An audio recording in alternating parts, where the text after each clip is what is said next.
High, hello, hello. আমি তোমাদের সঙ্গে না শেয়ার করে থাকতে পারলাম না। আমি অ্যাকচুয়ালি আজকে এসেছি আমার এক বান্ধবীর বাড়িতে। মানে ছোটোবেলার থেকে আমি বান্ধবীর সঙ্গে পড়াশোনা করে বিয়ে হওয়ার পরে দুজনে একই জায়গায় আছি। তো ওর বাড়ি কোনো ইনভাইট হলে আমাকে আসতে হয়।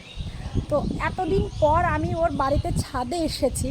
তো ছাদে এসে এত সুন্দর ভিউ, জাস্ট আমি তোমাদের সঙ্গে শেয়ার না করে থাকতে পারলাম না। দেখো কি সুন্দর ভিউ। এই দিকটা আছে বিল, হ্যাঁ না? আর এই দিকটা এইখানটা দিয়ে হাবড়া থেকে বনগাঁর দিকে ট্রেনটা যায়। খুব সুন্দর ভিউ। আমি অনেকগুলো রিলসও করে নিয়েছি। বান্ধবীর বাড়ি এসেছি, সেই বান্ধবীকে অবশ্যই তোমাদের দেখাবো।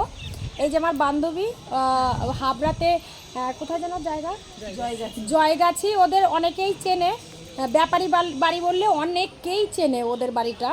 তো আর এই যে একটা বোন, আমরা সবাই একই স্কুলে পড়াশোনা করেছি ছোটোবেলার থেকে।